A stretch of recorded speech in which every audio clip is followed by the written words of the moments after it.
Hey guys, welcome to Mindgenic Veeru. So guys, आज की video में मैं आपसे बात करने वाला हूँ सीएसएफ हेड कांस्टेबल के एग्ज़ाम पैटर्न और उसके सिलेबस के बारे में। सो गाइस, इस वीडियो में मैं आपके सिलेबस पे थोड़ा फोकस करूँगा और आपको कुछ पॉइंट नोट आउट करवाना चाहता हूँ कि कौन से टॉपिक के एग्ज़ाम के लिए इम्पोर्टेंट है, तो आप उन पर ज़्यादा फोकस करिएगा ताकि आपके एग्ज़ाम में ज़्यादा अच्छे नंबर आ सके और आप सिलेक्शन ले सके।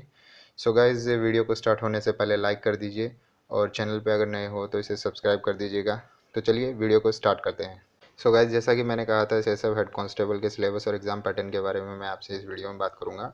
और मैं आपको बता देना चाहता हूं कि इसमें जो सिलेबस और एग्ज़ाम पैटर्न दिया गया है सेम सीएसएफ ट्रेड्समैन का भी है, वैसा ही का वैसा है जैसा सीएसएफ हेड कांस्टेबल का है। तो दोनों का सेम ही है स्ट्रक्चर। तो आप फोकस रखिएगा, चाहे वो सीएसएफ हेड कांस्टेबल की तैयारी कर रहे हो चाहे सीएसएफ ट्रेड्समैन की तैयारी कर रहे हो, दोनों का सिलेबस सेम ही है। तो चलिए आगे मैं आपको दिखाता हूँ कि इसका एग्ज़ाम पैटर्न कैसा है। वीडियो को स्किप मत करिएगा वरना कुछ इंपॉर्टेंट बातें होंगी जो आप नोट आउट करना भूल जाओगे। सो गाइस, वीडियो को एंड तक देखिएगा। तो चलिए मैं आपको बता देता हूँ कि इसका जो एग्ज़ाम पैटर्न है वो आप देख सकते हो। जनरल इंटेलिजेंस 25 मार्क्स का आएगा, 25 क्वेश्चन रहेंगे, पर क्वेश्चन 1 नंबर का रहेगा। जनरल स्टडी भी 25, अर्थमेटिक 25, इंग्लिश और हिंदी ऑप्शनल रहते हैं, दोनों में से आप कोई भी एक पेपर कर सकते हो। उनके भी 25 क्वेश्चंस रहेंगे और 25 ही नंबर के रहेंगे। और हमारा जो एग्ज़ाम ड्यूरेशन रहेगा वो 2 घंटे का रहेगा, यानी 100 क्वेश्चन 120 मिनट का टाइमिंग रहेगा।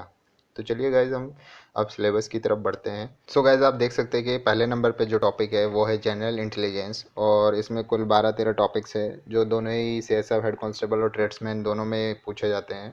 सो गाइज, मैं एक एक करके आपको दिखा देता हूँ कि कौन कौन से टॉपिक है, और उसके बाद मैं आपको पॉइंट आउट करके बताऊँगा कि कौन से इंपॉर्टेंट टॉपिक्स है पढ़ने के लिए।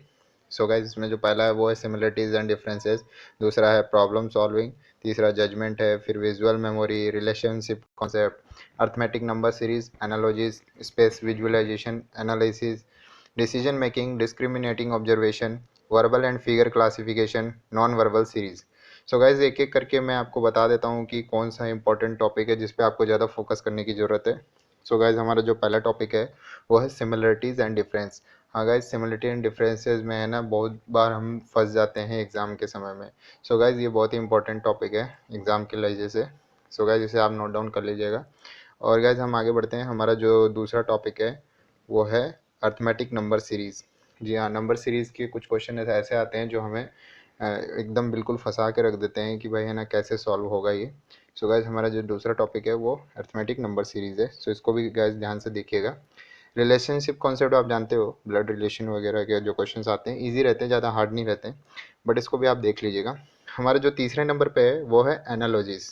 एनालॉजीज़ के बारे में आप जानते ही होंगे, आपने बहुत पढ़ा होगा, फिर भी कई लोग है ना कितना भी कर लेते हैं फिर भी फंस जाते हैं इसमें। सो गाइज, एनालॉजीज़ के क्वेश्चंस आप देख लीजिएगा। और गाइज, अगर आपको कोई दिक्कत आ रही हो ये सब करने में तो आप मुझे सेक्शन में कमेंट करके बताइएगा। इन टॉपिक्स के ऊपर मैं आपके लिए वीडियो ज़रूर बनाऊंगा और आपको अच्छे से समझाऊंगा कि एग्ज़ाम में अगर ऐसे क्वेश्चंस आ जाए तो किस तरह से आप उसको सॉल्व कर सकते हो ईजी तरीके से।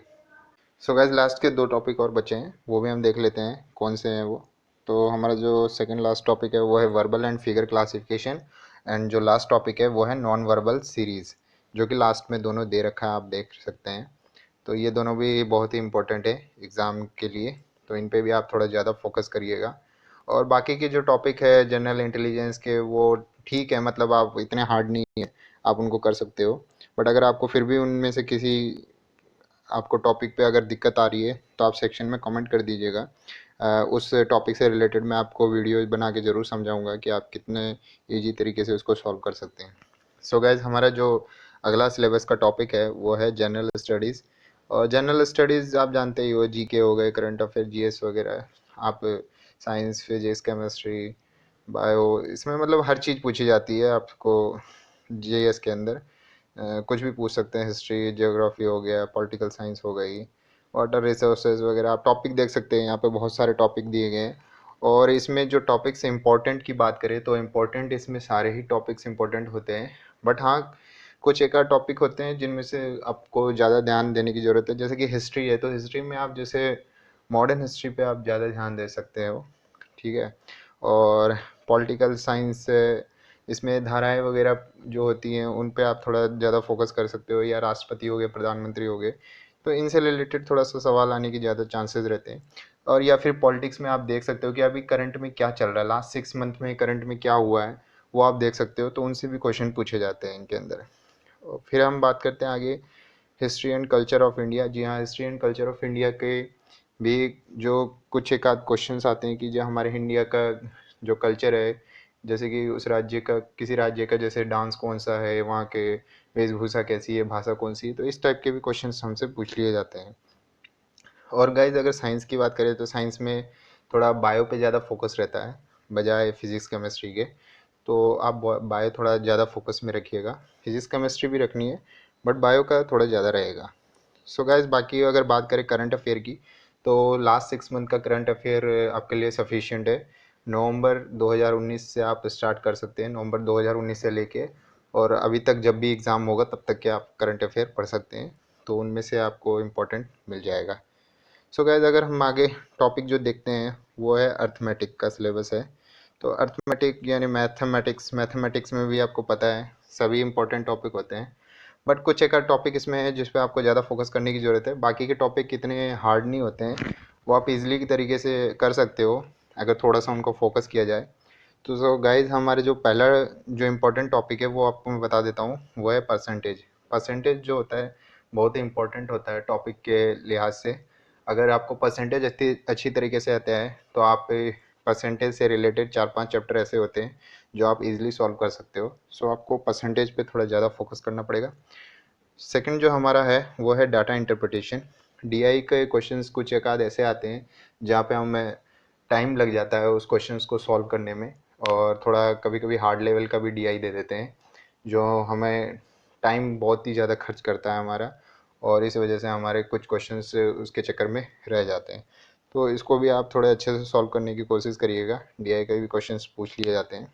जो हमारा जो अगला जो टॉपिक है गाइज वो है time and distance. Time and distance, time and work ये लगभग सेम सा ही होता है, बट टाइम एंड डिस्टेंस में कुछ एक आध क्वेश्चन ऐसे आ जाते हैं जो हमें बहुत ही कंफ्यूजिंग लेवल में डाल देते हैं और फिर हमसे वो हो नहीं पाते हैं। और गाइज अगर इसमें एक टॉपिक और है जो कि बहुत ही इंपॉर्टेंट है, वो है profit and loss. Profit and loss का जो क्वेश्चंस होता है अक्सर उसमें हम पेपर में फंस जाते हैं। कुछ एक आध क्वेश्चंस ऐसे आ जाते हैं जो कि हमें समझ नहीं आते कि इसको करना कैसे है। सो गाइज ये भी एक इम्पॉर्टेंट टॉपिक है, इस पर भी आप ज़्यादा ध्यान दीजिएगा। सो गाइज यही अर्थमेटिक के कुछ टॉपिक थे जो इम्पोर्टेंट है एग्ज़ाम के लिए, आप इन पे ज़्यादा फोकस करके चलिएगा। और बाकी के टॉपिक भी थोड़े से हैं, उन पे भी फोकस करिएगा, बट इन पे थोड़ा ज़्यादा करिएगा। अगर आपको इनमें से भी कोई टॉपिक पे वीडियो चाहिए जो आपको अच्छे से समझनी हो तो आप मुझे सेक्शन में कमेंट कर दिएगा, उसमें टॉपिक पे वीडियो ज़रूर बनाऊंगा आप लोगों के लिए। सो गाइज आगे बढ़ते हैं। जो हमारा सिलेबस का लास्ट है वो है जनरल इंग्लिश या फिर हिंदी बोल सकते हैं। दो पेपर, पेपर मतलब एक ही आता है, उनमें से आपको चूज़ करना पड़ता है कि आपको इंग्लिश का करना है या हिंदी करना है। सो इंग्लिश जिसको करनी है वो इंग्लिश वालों के लिए यहाँ पे पूरे टॉपिक्स दिए हुए हैं इसके अंदर, आप देख सकते हैं।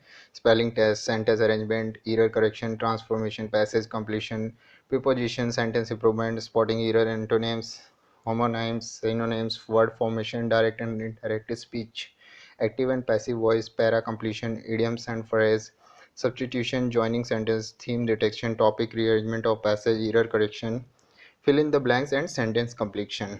सो गाइस इसमें 3-4 टॉपिक है जिस पे मैं आपको फोकस कराना चाहूँगा, आप उस पर थोड़ा ज़्यादा ध्यान दे के चलिएगा क्योंकि इनमें अक्सर आप लोग फंस जाते हो और सवाल को आप है ना गलत करके आ जाते हो एग्ज़ाम में। सो इसमें जो हमारा पहला टॉपिक है वो है एंटोनिम्स और सिनोनिम्स। ये दोनों ही बहुत इंपॉर्टेंट है, इनके सवालों में हम अक्सर पढ़ जाते हैं और हमें समझ नहीं आता है कि उस सवाल का जवाब क्या होगा। सो गाइस इस पर आप थोड़ा ज़्यादा फोकस करिएगा। और जो हमारा जो अगला है वो है idiom and phrases. Idiom and phrases में भी हम अक्सर फंस जाते हैं जब इसका क्वेश्चन आ जाता है। सो अगला हमारा जो है फिल इन द ब्लैंक्स है। फिल इन द ब्लैंक्स पे भी आप ज़्यादा ध्यान दीजिएगा क्योंकि इसके क्वेश्चंस जो होते हैं वो थोड़े ट्रिकी टाइप होते हैं। वहाँ पे ऑप्शन इस तरह का रहता है कि आपको भरना कुछ और होता है और भर के आप कुछ और आ जाते हो, तो ये भी आपके नंबर को घटा सकता है। और भी इसमें बहुत सारे हैं, जैसे पैसेज वगैरह है उसकी भी आप थोड़ी सी अच्छी प्रिपरेशन कर लीजिएगा। अगर पैसेज आता है तो पैसेज आपको अच्छे मार्क्स दिला सकता है। सो गाइज अगला जो हमारा है वो लास्ट है, वो है हिंदी है जो कि ऑप्शनल होता है इंग्लिश और हिंदी में से। जो हिंदी का पेपर देना चाहते हैं वो हिंदी दे सकते हैं, जो इंग्लिश का देना चाहते हैं वो इंग्लिश का दे सकते हैं। सो गाइज इसमें भी कुछ एक आध टॉपिक है जिस पर आपको ज़्यादा ध्यान देना है, आप देख सकते हो। इसमें जैसे आपको हो गया वाक्यों के लिए शब्द निर्माण, कोई वाक्य मिल जाएगा उसका शब्द निर्माण के लिए, तो वो भी बहुत इम्पोर्टेंट है। और जो अगला है वो है पर्यायवाची, पर्यायवाची है। फिर हमारा जो आखिरी और लास्ट में है वो है लोकोक्तियाँ एंड मुहावरे, ये भी बहुत इम्पोर्टेंट है, जो कि हमें समझ नहीं आता। वहाँ पे कुछ ऐसे मुहावरे लोकोक्तियाँ आ जाती है जो कि दिमाग में समझ नहीं आता है कि इसका राइट आंसर क्या होगा। और कुछ त्रुटि से संबंधित अनेकार्थी शब्द, त्रुटि से संबंधित अनेकार्थी शब्द, ये भी इम्पोर्टेंट है अपने एग्ज़ाम के लिए। सो गाइज इस पर भी थोड़ा फोकस करिएगा। सो गाइज आज के टॉपिक में यही था सिलेबस में जो आपको मैंने बता दिया। सो गाइज अगर आपको वीडियो अच्छी लगी हो तो लाइक ज़रूर कर दीजिएगा, और चैनल पे अगर नए हो तो इसे सब्सक्राइब ज़रूर करिएगा, और बेल आइकन दबाना मत भूलिएगा, क्योंकि जो भी अपकमिंग वीडियोज़ होगी उसका नोटिफिकेशन आपको नहीं मिल पाएगा। और गाइज़ अगर सिलेबस में कोई भी टॉपिक आपको ऐसा लगे जिसके बारे में आपको समझ नहीं आता या आपको उसके बारे में अच्छे से समझना है, तो आप नीचे कमेंट करके मुझे बता दीजिएगा। उस टॉपिक पे मैं आप लोगों के लिए वीडियो ज़रूर बनाऊँगा, ताकि वो टॉपिक आपको अच्छे से समझ आ जाए एग्ज़ाम के लिए। सो गाइज़ मिलते हैं अगली वीडियो में।